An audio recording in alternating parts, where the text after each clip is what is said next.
The following three lectures are basic and fundamental requirement to understand normal and abnormal ECG.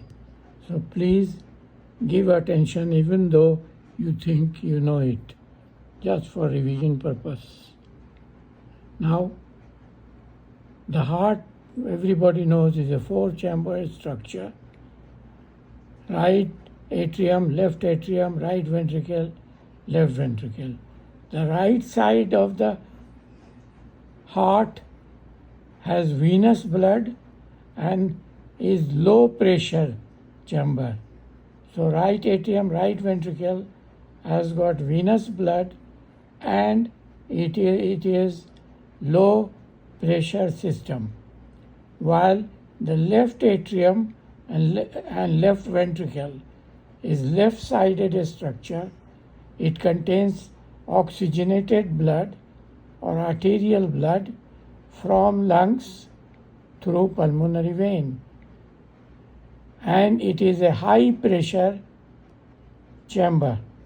So right side is low pressure chamber and left side has got high pressure chamber. Now you can see the right atrium receives blood from superior vena cava, from upper part of the body, and inferior vena cava it receives venous blood from the lower part of the body. So all venous blood is coming to the right atrium. Now from right atrium it will go to the right ventricle through tricuspid valve, and from left atrium the blood will go to the left ventricle through mitral valve. Now when it has reached to the ventricle, the atrial blood from right side is going to the right ventricle and then it pumps out through pulmonary artery. Although it contains venous blood, it is called artery. While on the left side, it receives blood through pulmonary veins, 4 pulmonary veins, 2 each from each lung. And this contains fully oxygenated blood coming from the lungs, the 2 lungs.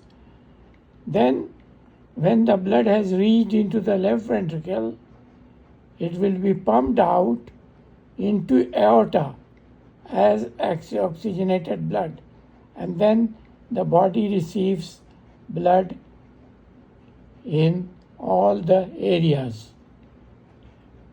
Now, slight important point to be remembered. Mitral valve, why it is called mitral? Mitral means 2. It has got 2 cusps, 2 small divided valves, and through that the blood will come from left atrium to the left ventricle.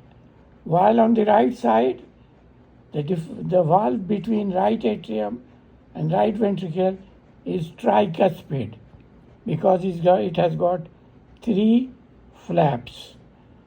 So please remember, important point, right atrium is receiving blood through superior vena cava and inferior vena cava, while the left atrium is receiving blood from right lung, oxygenated blood from right lung and the left lung. Then right ventricle pumps the blood, known as pulmonary trunk and pulmonary artery, to the lungs. Although it carries venous blood, it is called pulmonary artery, while the pulmonary veins are receiving blood from the lungs, and it carries arterial blood, but it is called venous blood. So, important point in this basic structure should be remembered.